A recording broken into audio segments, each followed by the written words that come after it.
Hello everyone, welcome to our YouTube channel Diksha's learning lab. And आज की video में हम डिस्कस करने वाले हैं all the important information related to NFSU NFAT. So NFSU NFAT का फुल फॉर्म सबसे पहले समझेंगे। NFSU stands for National Forensic Sciences University और एनएफएटी इनका एंट्रेंस एग्जामिनेशन है जिसका नाम है नेशनल फोरेंसिक एडमिशन टेस्ट। अब ये जो फोरेंसिक एडमिशन टेस्ट है एनटीए कंडक्ट करती है जिसका फुल फॉर्म है नेशनल टेस्टिंग एजेंसी। सो इस साल भी एनटीए ही एनएफएसयू एनएफएटी कंडक्ट कराने वाली है 2024-25 के लिए। सो ये जो एग्जामिनेशन होगा वो कंप्यूटर बेस्ड होने वाला है जिसे हम सीबीटी एग्जामिनेशन कहते हैं। सो इस साल भी सीबीटी एग्जामिनेशन होगा। आपको एग्जामिनेशन सेंटर पे जाना है, आपको कंप्यूटर अलॉट किए जाएंगे एंड उसमें आपके क्वेश्चन पेपर रिफ्लेक्ट होंगे और आप उसे सॉल्व करेंगे। मैंने एक सेपरेट वीडियो में ये डिटेल से बताया हुआ है कि आप किस तरीके से सीबीटी एग्जामिनेशन देते हैं, तो वो वीडियो देखना बिल्कुल भी मत भूलिएगा। आई बटन पर क्लिक करते ही आपको उसकी लिंक मिल जाएगी, वो आप देख सकते हैं। सो आज की वीडियो में हम सारी चीज़ें डिस्कस करेंगे related to NFAT examination. Computer based test है, एनटीए कंडक्ट करा रही है। एमसीक्यू क्वेश्चंस आएंगे, मतलब मल्टीपल चॉइस क्वेश्चन आएंगे, 100 क्वेश्चन आएंगे। सो एग्जाम स्कीम क्या रहेगी, नेगेटिव मार्किंग क्या रहेगी, ये सारी इंपॉर्टेंट इन्फॉर्मेशन एनएफएसयू ने अपने ऑफिशियल वेबसाइट में डिटेल में पीडीएफ के थ्रू शेयर करी है। तो हम जल्दी ही उस पीडीएफ को पढ़ेंगे एंड समझेंगे कि क्या क्या चीज़ें, कौन कौन से इंपॉर्टेंट इंस्ट्रक्शंस हैं जो आपको ध्यान में रखने हैं एनएफएटी एग्जामिनेशन के लिए। So let's move to the computer screen ताकि हम अच्छे से अंडरस्टैंड कर सके all the important details. Okay everyone, तो अब हैं हम एनएफएसयू की ऑफिशियल वेबसाइट पे। जैसे कि मैंने आपको बताया था कि एनएफएसयू ने डिफरेंट इंफॉर्मेशन अपडेट कर दी है अपनी ऑफिशियल वेबसाइट पे। तो हमें देखना है all the important information related to National Forensic Admission Test, that is NFAT 2024 detailed admission. जैसे ही हम इस पर क्लिक करेंगे हमारे सामने पीडीएफ ओपन हो जाएगी। सो ये हम एडजस्ट कर लेते हैं। ओके, एग्जामिनेशन स्कीम से शुरू करेंगे। जो भी इंपॉर्टेंट चीज़ें हैं रिलेटेड टू दिस एग्जामिनेशन वो इस पीडीएफ में आपको मिलेगी। तो सबसे पहली इन्फॉर्मेशन आपको क्या दिख रही है स्क्रीन पे? सो सबसे पहली इन्फॉर्मेशन है mode of examination. So NFAT 2024 will be conducted in computer-based test mode only. So इसे हम शॉर्ट में कहते हैं CBT। मैंने आपको पहले भी बताया है कि आप जब एग्ज़ाम सेंटर पे जाएंगे आपको एक कंप्यूटर अलॉट कर दिया जाएगा एंड उस कंप्यूटर में आपके क्वेश्चन पेपर ओपन होंगे और इस तरीके से आप टेस्ट देने वाले हैं। जो कैलकुलेटिव क्वेश्चंस आएंगे उसके लिए आपको एक रफ पेपर दिया जाएगा वहाँ पे एंड आप उस रफ पेपर में अपना जो भी कैलकुलेशन है वो कर सकते हैं, रफ वर्क कर सकते हैं। तो इसके लिए भी स्ट्रेस नहीं लेना है कि कंप्यूटर बेस्ड टेस्ट है तो हम किस तरीके से रफ वर्क करेंगे। मीडियम क्या रहेगा क्वेश्चन पेपर का? बहुत सारे बच्चे ये क्वेश्चन मुझसे पूछते हैं कि मैम कौन से मीडियम पे क्वेश्चन पेपर आएगा? तो ये सिर्फ और सिर्फ इंग्लिश मीडियम में आएगा। सो वो सारे के सारे बच्चे जो हिंदी मीडियम या फिर रीजनल लैंग्वेज में जिन्हों की एजुकेशन कंप्लीट हुई है उनके लिए थोड़ा सा इशू यहाँ पे है, बट इतनी भी कोई प्रॉब्लमैटिक इंग्लिश नहीं रहती। अगर आपको थोड़ा सा भी नॉलेज है इंग्लिश का, अगर आपने फिजिक्स केमिस्ट्री बायोलॉजी इंग्लिश के टर्म्स के साथ पढ़ी है अलॉन्ग विथ हिंदी, तो आप ये एग्ज़ाम बहुत अच्छे से दे सकते हैं। बट मीडियम जो रहेगा वो क्वेश्चन पेपर का सिर्फ और सिर्फ इंग्लिश मीडियम में ही आपको क्वेश्चन पेपर मिलेगा। Now structure of question paper. So program wise question paper structure is given in the eligibility criteria. जब हम एलिजिबिलिटी क्राइटेरिया देखेंगे तब आपको बता दिया जाएगा कि फॉर्मेट ऑफ द टेस्ट क्या रहने वाला है और सिलेबस ऑफ द टेस्ट क्या रहने वाला है। थोड़ा सा स्लाइड चेंज है क्वेश्चन पेपर के पैटर्न में, आई मीन सिलेबस में। आपका एमसीक्यू बेस्ड ही रहेगा, सारे क्वेश्चन एमसीक्यूज ही होने वाले हैं, बट थोड़ा सिलेबस चेंज हुआ है बीएससी एमएससी इंटीग्रेटेड कोर्स का पिछले साल से, ठीक है। सो ये प्रोग्राम वाइज आपको क्वेश्चन पेपर देखने को मिलेगा। सो इंटीग्रेटेड यूजी एंड पीजी के जो डिफरेंट एंट्रेंस एग्जामिनेशन होने वाले हैं उस सब्जेक्ट के अकॉर्डिंग आपका क्वेश्चन पेपर का स्ट्रक्चर होने वाला है जो हम एलिजिबिलिटी क्राइटेरिया वाले पीडीएफ में देखेंगे। नाउ मार्किंग स्कीम में बहुत ज़्यादा इंपॉर्टेंट है। Each question will carry 1 mark. आपको एक क्वेश्चन के लिए 1 नंबर मिलेगा। For each correct response candidate will get 1 mark and for each incorrect response students will get -0.25, 1/4 mark आपका डिडक्ट हो जाएगा। फॉर एग्जाम्पल आपने लेट्स से 4 क्वेश्चन सही किए हैं तो आपको 4 मार्क्स मिलेंगे, बट जो 5th क्वेश्चन है वो आपने गलत कर दिया, सो आपका जो टोटल हो जाएगा वो 3.5 हो जाएगा। 1/4, अच्छा मैंने सॉरी 3.75, मैंने 1/4 नहीं। सो ये आपका टोटल स्कोर हो जाएगा अगर आपने नेगेटिव कर दिया। 6 क्वेश्चन भी अगर आपने नेगेटिव किया तब जाके आपका 3.5 स्कोर हो जाएगा, तो नेगेटिव मार्किंग है, 0.25 की नेगेटिव मार्किंग है, ठीक है। अगर आपने कोई भी क्वेश्चन अटेम्प्ट नहीं किया, अनआंसर्ड, अनअटेम्प्टेड जो रिस्पॉन्स है, उसके लिए आपको कोई भी मार्क्स नहीं मिलेंगे, नेगेटिव भी नहीं मिलेंगे और ना ही पॉजिटिव मिलेंगे। सिंपल सा बात है। बट बच्चे यहाँ पे भी कंफ्यूज होते हैं कि मैम अगर हमने अटेम्प्ट नहीं करा, छोड़ दिया, तो क्या उसकी भी नेगेटिव मार्किंग है? तो नहीं, उसकी नेगेटिव मार्किंग नहीं है। To answer a question the candidate needs to choose one option as correct option. Of course MCQ में क्या होता है, आपको क्वेश्चन मिलता है and then you have 4 options, इसमें से एक ऑप्शन करेक्ट होता है एंड आपको एक ही ऑप्शन चूज करना है, मल्टीपल ऑप्शन आप चूज नहीं कर सकते। However, after the process of challenge of the answer key, in case there are multiple correct options or change in the key, only those candidates who have attempted it correctly as per the revised final answer key will be awarded marks. अच्छा, ये देखो, ये काफ़ी important चीज़ है। अगर question paper में कोई different answer है, मतलब आंसर की चेंज होती है, क्योंकि जब आंसर की आएगी आप आंसर चैलेंज कर सकते हैं। अगर आपको ऐसा लगता है कि आपने जो आंसर लगाया था वही 100% सही है और जो एनटीए का मॉडल आंसर है वो गलत है, तो आप वो चैलेंज कर सकते हो। अगर चैलेंज हुआ, आंसर की चेंज होती है, देखो यहाँ पे इंपॉर्टेंट चीज़ है, अगर आंसर की चेंज होती है तो सबको मार्क्स नहीं मिलेंगे कि भाई एग्ज़ाम जो कंडक्ट करा रहा है उसकी गलती है, नहीं, सिर्फ उसको मार्क्स मिलेंगे जिसने वो सही आंसर चूज किया है। For example, let's say first question का A B C D fourth option है, करेक्ट आंसर क्या है? ऑप्शन सी करेक्ट आंसर है, ठीक है। बट एनडीए ने ऑप्शन ए को करेक्ट मान लिया। अब मैंने क्या किया, इसे चैलेंज किया कि नहीं भाई ऑप्शन ए करेक्ट नहीं है, तो एनडीए ने फिर क्या किया, उन्होंने रिवाइज कर आंसर, उन्होंने बोला हाँ भाई हाँ हमसे गलती हो गई, ऑप्शन सी करेक्ट है। तो जितने भी बच्चों ने ऑप्शन सी लगाया होगा ना, सिर्फ उनको ही मार्क्स मिलेंगे, ना कि हर एक बच्चे को +1 मिलेगा, ठीक है ना। चॉइस ऑफ सिटीज़ बहुत इंपॉर्टेंट, आप कौन कौन से एग्ज़ाम सेंटर्स पे जाके एग्ज़ाम दे सकते हैं। सो आपको एग्ज़ाम सेंटर जब आप चूज़ करेंगे अपने डिफरेंट कैंपसेस और अपने एड्रेस के अकॉर्डिंग आपको सिटीज़ चूज़ करनी है जहाँ आप जाके एग्ज़ाम दोगे। सो ये कुछ एग्ज़ाम सेंटर्स हैं जहाँ पे आप एग्ज़ाम दे सकते हैं, जैसे कि अगरतला, अहमदाबाद, बैंगलोर, भोपाल, भुवनेश्वर, चंडीगढ़, चेन्नई, दिल्ली, गांधीनगर, गोवा, गुवाहाटी, हैदराबाद, जयपुर, जम्मू, कोलकाता, लखनऊ, मुंबई, नागपुर, पटना, पुणे, रायपुर, रांची, त्रिवेंद्रम एंड धारवाड़। तो ये कुछ एग्ज़ाम सेंटर्स हैं, ये भी टेंटेटिव हैं, याद रखो ये भी टेंटेटिव है। यूनिवर्सिटी के पास पूरा राइट है to change, modify, update at any point of time before the examination, ठीक है। Now efforts will be made to allot the city of the examination to the candidates in order to choice opted by them. So मैंने बोला ना आपको preference देनी पड़ेगी, आपके preference के अकॉर्डिंग ही आपको सेंटर्स मिलेंगे। Now however due to administrative and logistic reasons a different city can be allotted. अगर कोई लॉजिस्टिक प्रॉब्लम है या एडमिनिस्ट्रेटिव इशू है, फॉर एग्जाम्पल लास्ट ईयर बहुत फ्लड आ गए थे एंड डिफरेंट प्लेसेस पे फ्लड आ गए थे, कोई इशू चल रहा था, तो इस सिचुएशन में एडमिनिस्ट्रेटिव इशू अगर हो रहा है, लॉजिस्टिक इशू हो रहा है, कोई और प्रॉब्लम हो रही है, तब जाके आपके एग्जाम सेंटर्स डिफरेंट या बहुत ज़्यादा दूर हो सकते हैं जहाँ आप रहते हो।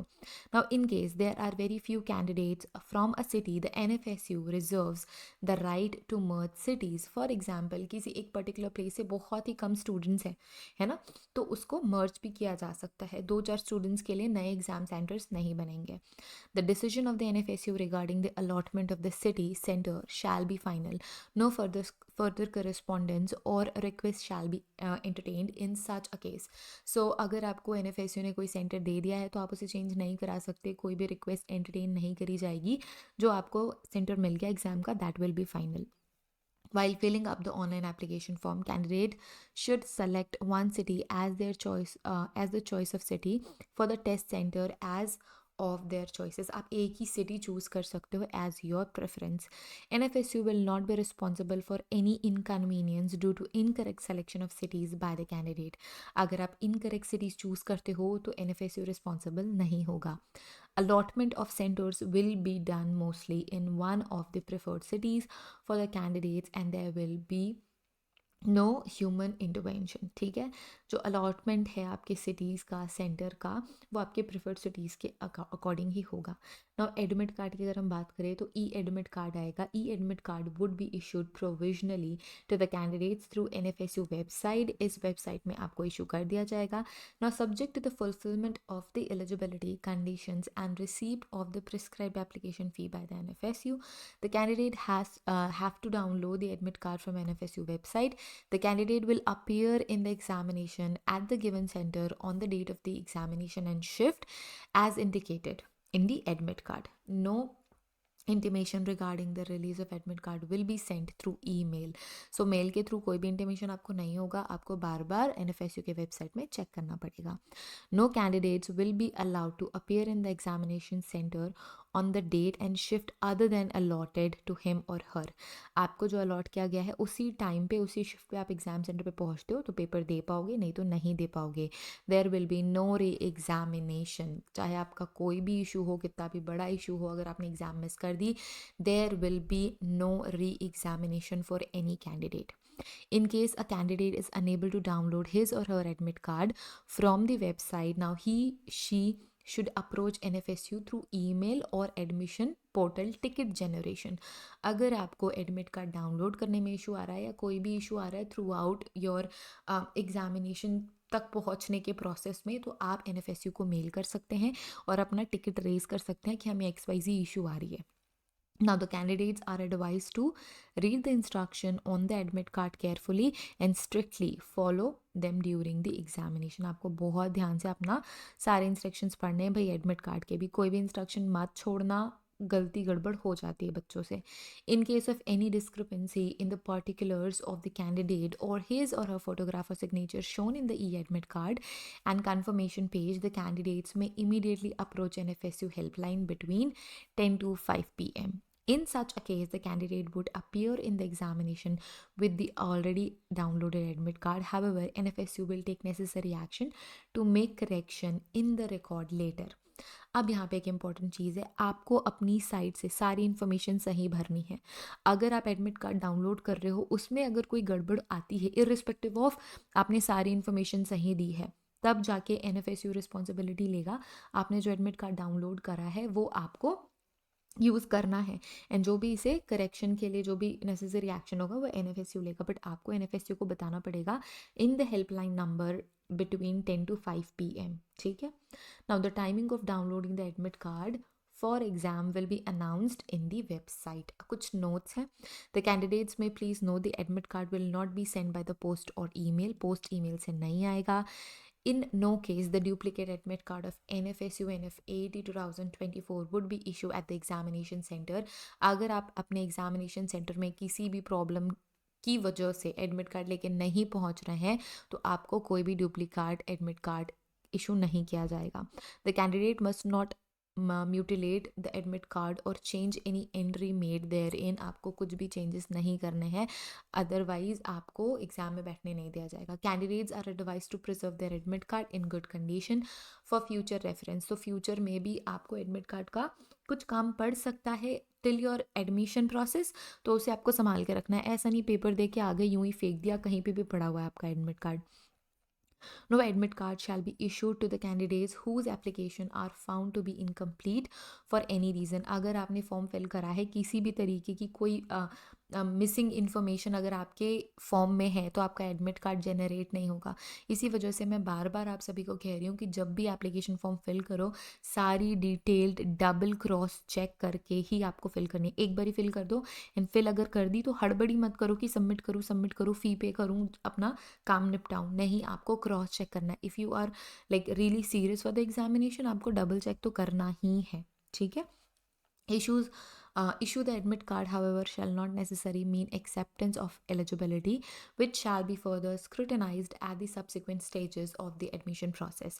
ठीक है, आपका एडमिट कार्ड आ गया, आपने एप्लीकेशन फॉर्म फिल कर दिया, सब कुछ हो गया, बट फिर भी अगर आप बाई एनी चांस एलिजिबल नहीं हो फॉर द एग्जामिनेशन, ऐसा नहीं कि भाई पेपर दे दिया, क्लियर भी कर लिया पेपर तो एडमिशन यूं ही ईजी हो जाना है.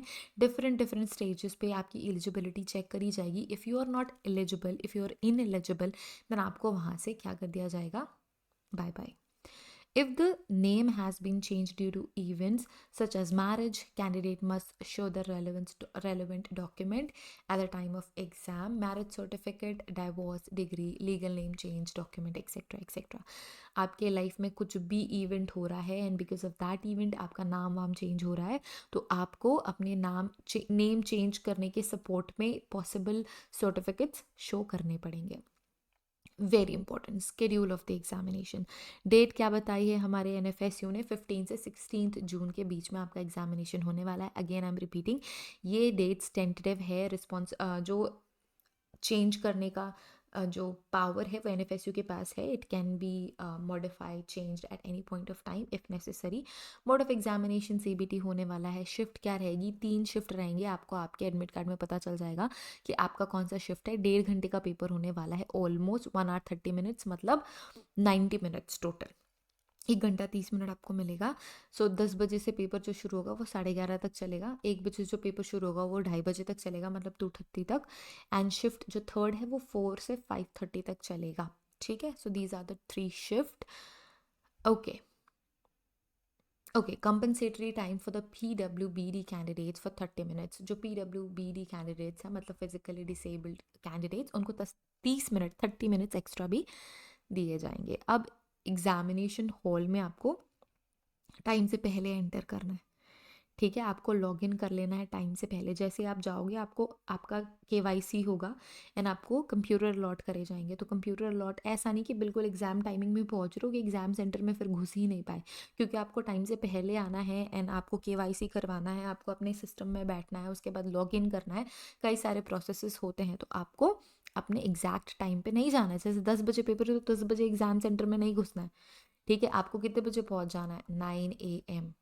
ठीक है, सो हाँ, वेरिफिकेशन प्रोसेस है। आपको पहले आना है, आपको लॉगिन कर लेना है अपने इंस्ट्रक्शंस के लिए 9:50 AM पे, एंड टेस्ट कंक्लूड हो जाएगा 11:30 पे। सो सेम इज़ 12:50 से 2:30, 3:50 से 5:30। ओके, 10 मिनट पहले ही आपको आपके कंप्यूटर स्क्रीन पे लॉगिन करना है। तो आपको टाइम से कम आधे घंटे पहले जाना है एग्ज़ाम हॉल में। ठीक है, 9 बजे ही पहुँच जाओ। Next, important instruction for the candidates. ये कुछ इंपॉर्टेंट इंस्ट्रक्शन है, तो ये आपको गो थ्रू करना है। कोई ऐसे हार्ड एंड फास्ट लैंग्वेज में नहीं है कि आप समझ ना पाओ। तो ये सारे इंस्ट्रक्शंस आपको गो थ्रू करने हैं। ठीक है, सारे बेसिक्स से ही हैं। अच्छा, 1-2 चीज़ें और इंपॉर्टेंट है जो मैं यहाँ पे मेंशन कर दूँ।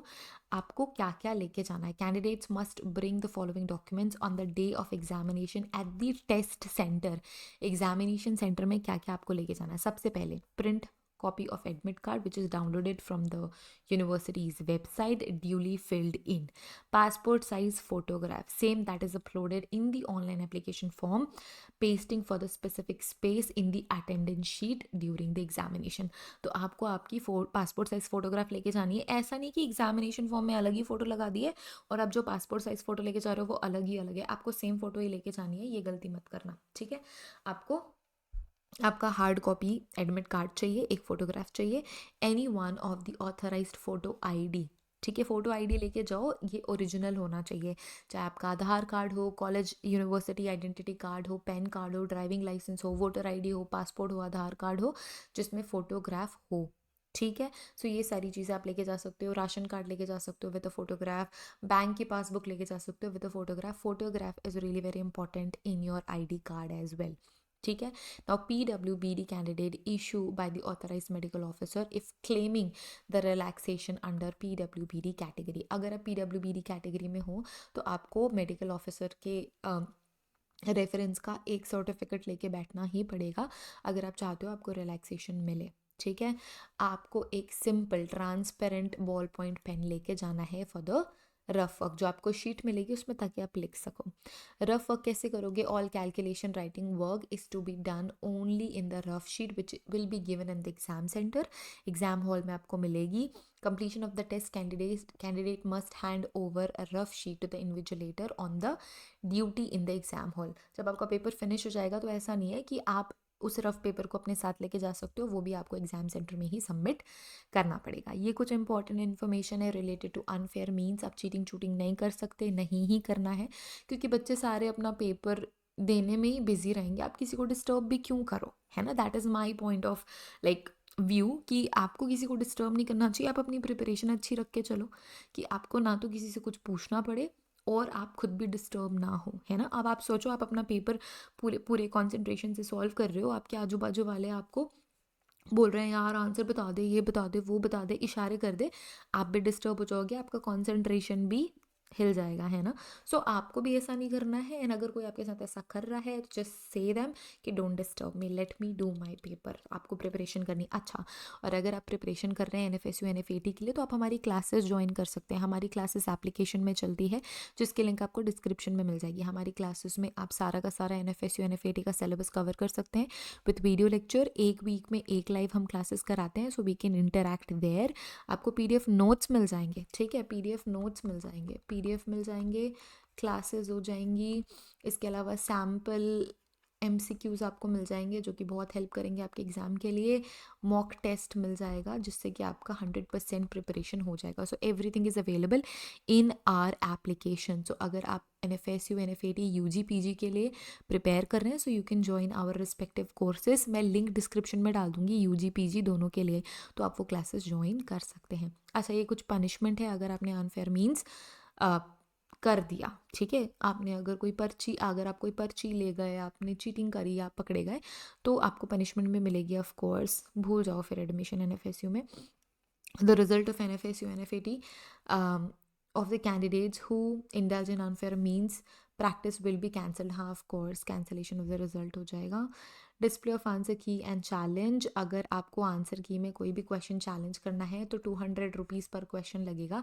अगर मुझे 5 क्वेश्चन चैलेंज करने हैं, मुझे ऐसा लगता है कि NTA ने 5 क्वेश्चन के आंसर्स में गड़बड़ करी है, तो मुझे 1000 रुपये दे के उन 5 क्वेश्चन को चैलेंज करना पड़ेगा।